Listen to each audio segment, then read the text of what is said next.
दर्शक मित्रों, मैं आचार्य दुर्गा प्रसाद शास्त्री आप सभी का स्वागत करता हूं यूट्यूब चैनल में, जहां पर हम विविध प्रकार के वीडियो बनाते हैं।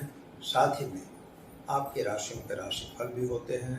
आपके प्रश्नों का एक उत्तर भी हम संक्षिप्त में देते हैं। स्पेशल वीडियो हम अलग से बनाएंगे और स्पेशल वीडियो हम बनाते ही हैं आपके प्रश्नों के अनुकूल। साथ ही में मासिक राशिफल भी बनाने का विचार है और इसके अतिरिक्त आपके कुछ सवाल हों वो आप कमेंट बॉक्स में हमें भेजिए या हमारे नीचे दिए गए फ़ोन नंबर पर व्हाट्सएप के माध्यम से भी भेज सकते हैं। अगर कोई समस्या है, कोई सवाल है तो आप जरूर भेजिए। वास्तु संबंधी अथवा वास्तुशास्त्र संबंधी समस्याओं का भी हल यहाँ से दिया जाता है। तो मित्रों, समय को बिगाड़ने की ज़रूरत नहीं है। अगर आप चैनल को सब्सक्राइब नहीं किए तो ज़रूर कर दीजिए। वीडियो अच्छे लगते हैं तो आप लाइक करिए, शेयर करिए और अपने मित्रों में उसे जरूर भेजिए। और अपनी कमेंट, आपके प्रश्नों की कमेंट हमें जरूर भेजने का प्रयत्न करिए। तो चलिए हम शुरू कर लेते हैं। आज का क्या कह रहा है पंचांग। आज विक्रम संवत 2079, शक संवत 1944, 20/25/48। दिनांक की बात करते हैं तो आज 30 जुलाई 2022 है और शनिवार का दिन है। शनिवार यानी भगवान हनुमान जी का दिन कहा जाएगा। और आज के दिन में भगवान शिव की पूजा चालू हुई है। श्रावण महीना का पर्व चल ही रहा है, आप जानते हैं। शुक्ल पक्ष की आज द्वितीया तिथि है, यानी श्रावण शुक्ल पक्ष की आज द्वितीया तिथि रहेगी। नक्षत्र आज अश्लेषा रहेगा जो 12:13 तक है। इसके बाद मघा नक्षत्र की शुरुआत होगी। योग की बात करें तो आज वरयान योग रहेगा 19:06 तक और के बाद और उसके पहले व्यतिपात योग रहेगा, यानी शाम को 19:06 के पहले हमारा व्यतिपात योग रहेगा, जिसकी शांति करवानी जरूरी होती है। इसके बाद वरयान योग की शुरुआत होगी। राशि जो रहेगी कर्क रहेगी। ड और ह अक्षरों पे नामकरण किया जाएगा। जो जातक जन्मते हैं उनका अथवा जिनका जन्म हो रहा है उनका हमारे चैनल के परिवार की तरफ से खूब खूब हार्दिक बधाई। खास तौर पर जो कर्क राशि का समय है वो 12:13 दोपहर तक रहेगा और यानी ड और ह अक्षर नाम आएगा जो बच्चे दोपहर 12:13 तक जन्मी हो उनका। इसके बाद जो बच्चे जन्म लेंगे उनकी नाम राशि सिंह रहेगी, यानी म और ट अक्षरों पे नामकरण रखा जाएगा। जो जातक जन्म ले रहे हैं अथवा जिनका जन्मदिन है उनको हम हमारे चैनल के परिवार की तरफ से खूब खूब हार्दिक शुभकामनाएं। मित्रों, करण की बात करें तो बालव करण रहेगा 14:14 तक। इसके बाद कौलव करण की शुरुआत हो जाएगी। अभिजित मुहूर्त 12:19 से लेकर 13:12 तक रहेगा दोपहर में। अभिजित में आप कोई भी अच्छा काम कर सकते हैं और साथ ही में कुछ भी मुहूर्त देखने की आवश्यकता नहीं होगी। राहु काल की बात कर लेते हैं तो 9:27 तक सुबह शुरू होकर 11:06 पर राहु काल पूरा होगा। राहु काल में शुभ कार्य नहीं किए जाते हैं। तो चलिए मित्रों, हम शुरू करते हैं आज का राशिफल। पहले मेष राशि की बात कर लेते हैं। अलई अक्षरों से जिनका नाम प्रारंभ होता है उनके लिए आपके कर्म क्षेत्र पर बैठा हुआ शनि महाराज और साथ ही में एकादश भाव में आए हुए गुरु महाराज जो वक्री होके आ रहे हैं, अपनी राशि से वक्री हुए हैं, इन दोनों के आधार पर क्या परिणाम मिलेंगे तो यह आप जान ही सकते हैं। सोर्स ऑफ इनकम में वृद्धि हो रही है, लेकिन व्यापारियों के लिए थोड़ी सी चिंता वाला विषय जरूर बना हुआ है। समय के अनुसार आपको बदलने की आवश्यकता है। खास तौर पर टेक्नोलॉजी का पीरियड चल रहा है, इसमें आपको फेरफार परिवर्तन करने की आवश्यकता है। मित्रों का साथ सहकार तो आपको मिल ही रहा है। पति पत्नी का संबंध भी अच्छा दिखाई दे रहा है। माता और पिता के स्वास्थ्य संबंधी जो चिंताएं थी उसमें आपको राहत मिलेगी। छोटी बड़ी यात्राओं पे भी जाना हो सकता है और संतान संबंधी चिंताओं से आपको मुक्ति मिलेगी। उपाय के तौर पर आज आपको एक गाय को घास खिलाकर दिन की शुरुआत करिए और भगवान शिव पर बिल्वपत्र अवश्य चढ़ाइए। वृषभ राशि वाले जातकों की बात करें तो आपके लिए सामान्य रूप से समय सुंदर और बढ़िया है। मित्रों, एक बात याद रखिए कि भाग्य आपका साथ दे रहा है और भाग्य के साथ ही आप विदेश यात्रा वगैरह के कार्यों में सफल हो सकते हैं।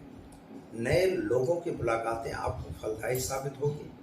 परंतु आप नौकरी अगर कर रहे हैं तो नौकरी बदलने की आवश्यकता नहीं दिखाई दे रही। और दूसरी बात है कि जल्दबाजी में कोई निर्णय नहीं लेना है आपको। माता का स्वास्थ्य थोड़ा बिगड़ता हुआ नजर आ रहा है, आपका स्वास्थ्य लगभग ठीक ही है। संतान के साथ थोड़ा मतभेदांतर जरूर दिखाई दे रहा है। और अगर आप कोई नया कार्य करने जा रहे हैं तो जरा सोच समझ के करिए, यह जरूरी है। उपाय के तौर पर अगर देखा जाए तो आज एक गरीब को भोजन जरूर कराइए, साथ ही में भगवान शिव पर जलाभिषेक जरूर करिए। अब हम जानते हैं मिथुन राशि का छठा अक्षरों से जिनका नाम प्रारंभ होता है उनके लिए आपके ग्रहों की स्थिति सुंदर दिखाई दे रही है। प्राप्ति आपकी थोड़ी विलंब से हो रही है, यानी चाहे वो नौकरी की प्राप्ति हो, चाहे बिजनेस की हो, या कहीं से पैसा मिलने वाला है। और ये हर चीज आपकी लेट होती हुई दिखाई देती है। आर्थिक रूप से समय बहुत अच्छा न कहा जाएगा। खास तौर पर अगर आप कोई नया कार्य करने जा रहे हैं, जरा सोच के ही करिए, यह जरूरी है। खर्च का भी प्रमाण बढ़ रहा है। घर में कुछ धार्मिक क्रियाएं अथवा धार्मिक प्रसंग बनने के चांस दिखाई दे रहे हैं। भाग्य आपका साथ देगा और पराक्रम भी आपका साथ दे रहा है। शरीर की बात करें तो स्वास्थ्य आपका सुंदर दिखाई दे रहा है। स्वास्थ्य में कोई परिवर्तन नहीं है। खास तौर पर पति और पत्नी के बीच का जो संबंध था वह संबंध भी मधुर रहेगा। समय अच्छा दिखाई दे रहा है। विदेश यात्रा वगैरह में आपको सफलता मिलेगी। क्या करना होगा, तो आज आप एक अपंग व्यक्ति को यानी दिव्यांग को वस्त्र का दान देकर दिन की शुरुआत करें, अच्छा दिन है। चलिए अब मित्रों जान लेते हैं कर्क राशि। ड और ह अक्षरों से जिनका नाम प्रारंभ होता है उनके लिए आपके ग्रहों की स्थिति सुंदर और सामान्य दिखाई देती है। नए व्यक्तियों की मुलाकातें भी आपको मिलेंगी। जल्दबाजी आपको भी नहीं करनी है। खास तौर पर आज उत्साह में आप जा रहे हैं।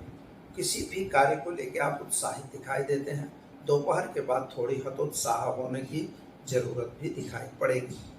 मित्रों, पैसों का लेन देन अगर कर रहे हैं तो बिल्कुल न करिएगा। शेयर बाजार या बाजारों में काम कर रहे हैं तो जरा उससे दूर रहिएगा। यात्रा वगैरह जाना आपके लिए अनिवार्य बन सकता है और यात्रा पे आप जाएंगे, आपको सफलता भी प्राप्त होगी। उपाय के तौर पर भगवान शिव पर आज दुग्धाभिषेक करके दिन की शुरुआत करेंगे और एक गरीब को भोजन कराइए, इससे आपका दिन शुभ रहेगा। चलिए अब हम जानते हैं सिंह राशि। माँ और ट अक्षरों से जिनका नाम प्रारंभ होता है उनके लिए आपके ग्रह गोचर की बात करें तो सामान्य रीत से समय अच्छा है। काम भी अच्छा दिखाई दे रहा है, लेकिन दोपहर के बाद थोड़ा सा चिंतातुर आप दिखाई दे रहे हैं। चाहे वह कामकाज को लेकर हो सकते हैं, शत्रु पक्ष के लिए को लेकर भी हो सकते हैं। जिन पर आपको यकीन और विश्वास था, शायद वही व्यक्ति आपसे छल और कपट कर रहे हैं, यह भी बन सकता है। कोर्ट कचहरी में आपको सफलता मिलेगी और बैंक खास तौर पर लोन वगैरह के लिए जो एप्लीकेशन थी उसमें भी आपको सफलता मिलेगी। पति पत्नी का संबंध अच्छा रहेगा। क्या करना होगा, तो आज आप एक घी का दीपक जलाइए शिव मंदिर में और इसके साथ ओम नमः शिवाय मंत्र का एक माला जपिए और एक गरीब को भोजन जरूर कराइए। चलिए अब हम जानते हैं कन्या राशि। पठाना अक्षरों से जिनका नाम प्रारंभ होता है उनके लिए आपके ग्रहों की स्थिति सुंदर है। कामकाज भी अच्छा दिखाई दे रहा है। यात्रा वगैरह पे आपको जाना हो सकता है। खास तौर पर नई नौकरी या नई नौकरी का वो योग भी आपका बन रहा है। योग नौकरी में अत्यंत परिवर्तन दिखाई दे रहा है, यानी स्थान परिवर्तन हो सकता है। जल्दबाजी आपके लिए भी नुकसानदेह हो सकती है मित्रों। खास तौर पर पारिवारिक जो क्लेश चल रहा था उसमें राहत होगी। जमीन मकान के प्रश्नों का सॉल्यूशन आएगा। आपको क्या करना होगा, तो गाय को घास खिलाकर दिन की शुरुआत करें और भगवान शिव पर बिल्व पत्र चढ़ाकर अपने दिन की शुरुआत करिए। आपके लिए दिन बेहतर और सुंदर रहेगा। चलिए अब हम जानते हैं दर्शक मित्रों तुला राशि। रता अक्षरों से जिनका नाम प्रारंभ होता है उनके लिए आपके ग्रहों की स्थिति और गोचर की स्थिति को देखकर एक बात तो स्पष्ट हो रही है कि आप कोई ऐसा काम कर रहे हैं जिन कार्य से आपकी प्रगति भी हो सकती है और अधोगति भी हो सकता है। कोई ऐसा गलत काम हो जाए तो ध्यान रखिएगा, किसी के कहे कहावे में आके कोई गलत काम आपको नहीं करना है। शादी संबंध की बातों में आपको सफलता मिलेगी। पति पत्नी का संबंध अच्छा दिखाई दे रहा है। नए मेहमान के आगमन के संकेत भी आपके घर में दिखाई देते हैं, यानी संतान संबंधी चिंताएं दूर। साथीदारों का साथ सहकार आपको जरूर मिलेगा। पराक्रम आपका अच्छा ही दिखाई दे रहा है और खास तौर पर आप अगर कोई गलत काम कर रहे हैं तो जरा दूर रहिएगा। क्या करना होगा, तो आज गाय को चने की दाल गुड़ रोटी खिलाकर दिन की शुरुआत करें। भगवान शिव की पूजा करना न भूलें। चलिए मित्रों, अब जानते हैं वृश्चिक राशि। न और य अक्षरों से जिनका नाम प्रारंभ होता है उनके लिए आपके ग्रहों की स्थिति के हिसाब से देखें तो सामान्य रूप से समय बढ़िया और सुंदर है। जल्दबाजी आपको नहीं करनी है। मान लीजिए कोई प्रश्न आ गया है तो उस प्रश्न को बैठ के सॉल्यूशन करिए। वाद विवाद में पड़ने की उलझने की आवश्यकता नहीं है, लेकिन आपकी जो स्थिति है वह वाद विवाद वाली ही दिखाई देती है। नए नए लोगों की मुलाकातें और नए नए लोगों से बातचीतें करना यह आपका शौक है और वह कार्य पूरा होगा। व्यापारियों के लिए समय अच्छा और सुंदर दिखाई देता है। नौकरी करने वालों के लिए समय बेहतर है। भाग्य आपका साथ देगा। खास तौर पर आपके पारिवारिक जो लोग थे उनके साथ का तालमेल भी अच्छा रहेगा। क्या करना होगा, तो आज आप एक गरीब को भोजन कराकर दिन की शुरुआत करें। आपका दिन बेहतर और सुंदर रहेगा। भगवान शिव पर बिल्व पत्र अवश्य चढ़ाएं। चलिए अब जानते हैं धन राशि। भड़ भध अक्षरों से जिनका नाम प्रारंभ होता है उनके लिए आपके ग्रहों की स्थिति सामान्य अच्छी दिखाई दे रही है। यात्रा वगैरह पे आपको जाना भी हो सकता है। कुछ नया कार्य आप सोच रहे थे उस कार्य में भी आपको सफलता मिलेगी। लेकिन एक बात का ध्यान यह रखना होगा कि कभी किसी के कहे कहावे में आके कोई गलत निर्णय नहीं लेना है। नौकरी वगैरह में अच्छा ही दिखाई दे रहा है। व्यापारियों को थोड़ा सहन करना पड़ सकता है। कोर्ट कचहरी में आपको फायदा मिलेगा और खास तौर पर पैसों का लेन देन करने से दूर रहना होगा। क्या करना होगा, तो आज गाय को चने की दाल को रोटी खिलाइए और खास तौर पर भगवान शिव पर केसर वाले जल और दूध से मिश्रित करके अभिषेक करिए। आपके लिए दिन शुभ और अच्छा रहेगा। चलिए अब जानते हैं दर्शक मित्रों मकर राशि। ख और ज अक्षरों से जिनका नाम प्रारंभ होता है उनके लिए आपके ग्रह गोचर की स्थिति के हिसाब से समय तो बढ़िया दिखाई देता है। जल्दबाजी बिल्कुल ठीक नहीं है। कोई भी काम आप कर रहे हैं उस कार्यों में आपको निष्फलता मिलती दिखाई देती है। आप चिंता तो दिखाई दे रहे हो। आपके संतान संबंधी चिंताएं, खासतौर पर व्यापार संबंधी चिंताएं, घरेलू चिंताएं, सब प्रकार की चिंताओं का आप पर बोझ लगा हुआ है। विदेश यात्रा से अथवा तो विदेश गमन की काम में आपको सफलता मिलेगी। पति पत्नी का संबंध थोड़ा बिगड़ सकता है। भाग्य के आधारित ग्रहों की बात करें तो वे ग्रह अच्छे दिखाई दे रहे हैं। सोर्स ऑफ इनकम कहीं न कहीं से आपको जरूर मिलेगी। क्या करना होगा, तो आज एक गरीब को भोजन कराइए, शिव जी पर जल चढ़ाइए, दिन की शुरुआत करिए, अच्छा दिन जाएगा। चलिए अब जानते हैं कुंभ राशि। ग अक्षर से जिनका नाम प्रारंभ होता है उनके लिए आपके ग्रहों की स्थिति सामान्य अच्छी दिखाई दे रही। कुछ काम आपके थे जो अटके हुए थे यानी रुके हुए थे, रुके हुए कामों की रुकावट दूर होगी, काम पूर्ण होंगे। चाहे वह कार्य आपके व्यापार संबंधी हो, चाहे घरेलू हो, चाहे कोर्ट कचहरी संबंधी हो। लेकिन एक बात याद रखिएगा कि कभी भी किसी के साथ गलत बात अंगूठी में उतरने की आवश्यकता नहीं है। पति पत्नी का संबंध अच्छा रहेगा। संतान संबंधी चिंताएं आपको सताए रहेंगी, ऐसा दिखाई देता है। जमीन मकान का प्रश्न हल होगा। उपाय के तौर पर एक गरीब को भोजन कराइए और खास तौर पर भगवान शिव पर काले तिल डालकर पानी से अभिषेक करिए, दिन अच्छा रहेगा। चलिए अब जानते हैं मीन राशि। द अक्षरों से जिनका नाम प्रारंभ होता है उनके लिए आपके ग्रहों की स्थिति अच्छी दिखाई दे रही।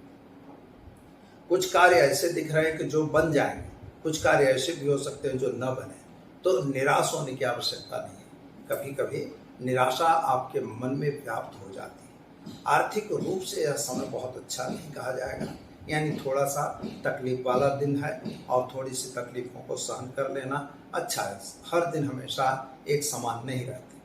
दूसरी बात यह है कि मित्रों, आपके पारिवारिक जो क्लेश चल रहा था उसमें राहत मिलेगी। विद्यार्थियों के लिए समय सुंदर और बढ़िया है। विदेश यात्रा वगैरह में आप जा सकते हो। खास तौर पर अगर विदेश एडमिशन वगैरह लिए हो तो निश्चित आपको वीज़ा वगैरह मिले, ऐसा योग दिखाई दे रहा है। क्या करना होगा, तो आज गाय को चने की दाल गुड़ रोटी खिलाकर दिन की शुरुआत करिए। आपका दिन बेहतर और सुंदर रहेगा। साथ ही में भगवान शिव पर जलाभिषेक जरूर करिए। तो दर्शक मित्रों, हमने देखा कि 12 राशियों का जातकों का कैसा रहा राशिफल। आज के टिप की बात हो रही है तो कुछ प्रश्न ऐसे आए हुए हैं, उन प्रश्नों का ही उत्तर मैं टिप में देना चाहूँगा। सबसे बड़ा प्रश्न यह है कि क्या गौरी शंकर रुद्राक्ष होता है या नहीं। आपका सवाल बहुत ही अच्छा और बहुत ही उचित सवाल है। गौरी शंकर रुद्राक्ष किसे कहते हैं, पहले इस पर आपको जानना होगा। इसके पहले आपको जानना होगा कि रुद्राक्ष है क्या। तो मित्रों, रुद्राक्ष यानी त्रिपुरासुर दैत्य को मारते समय भगवान शिव के आंखों के पास से जो पानी या पसीना गिरा था, उसी पसीने में जो वृक्ष तैयार हुआ, उस वृक्ष को रुद्राक्ष कहते हैं। शास्त्र में 1 से 21 मुख रुद्राक्ष की बातें होती हैं, है भी 1 से 14 मुख अभी लाभ प्राप्त हो जाता है, 1 से 21 मुख भी मिलता है, पर वो बहुत मेहनत करनी पड़ती है और बहुत महंगा होता है। अब दूसरी बात यह है कि अगर आपको इस तरह से रुद्राक्ष धारण करना है तो उसमें एक तो गणेश रुद्राक्ष होते हैं, एक पंचमुखी रुद्राक्ष सुलभ हैं, बिल्कुल आराम से मिलते हैं। एक मुखी रुद्राक्ष अलभ्य होता है, 2 मुखी भी अलभ्य होते हैं, पर ये सब मिलते हैं। एक मुखी नहीं मिलता है, कम मिलता है। जैसे 1 मुखी से लेके 5 मुखी, 4 मुखी, 3 मुखी, ये सभी मिलते हैं। पर मेन वस्तु क्या होती है कि आपको देखना क्या है कि भाई जो रुद्राक्ष है वो ओरिजिनल है या नहीं। डुप्लीकेट रुद्राक्ष पहनने से कोई मतलब नहीं निकलता। अब यहाँ सवाल ये होता है कि गौरी शंकर की, जो आपका प्रश्न है, तो गौरी शंकर रुद्राक्ष किसे कहते हैं। तो गौरी शंकर रुद्राक्ष जो होता है मित्रों, उसमें 2 रुद्राक्ष जुड़े हुए होते हैं, उन्हें हम गौरी शंकर रुद्राक्ष का नाम देते हैं। और वही रुद्राक्ष को, गौरी शंकर रुद्राक्ष को जो लड़के लड़कियों की शादी वगैरह नहीं होती तो उसे सिद्ध करके अगर पहना जाए तो निश्चित शादी हो जाती है। तो गौरी और शंकर दोनों मिश्र ज्वाइंट है। अभी ये ज्वाइंट क्यों हुए, ये प्रश्न हमारा नहीं, यह प्रश्न तो उस वृक्ष का है जहाँ पर ये उत्पन्न होते हैं।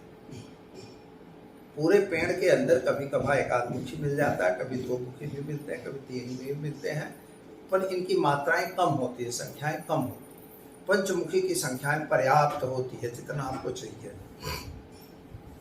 रुद्राक्ष में कच्चे फल को भद्राक्ष कहा जाता है और जो ओरिजिनल फल है, उसको जो पका हुआ फल होता है, उसको हम रुद्राक्ष बोलते हैं। इस तरह से आपको रुद्राक्ष के बारे में समझना चाहिए।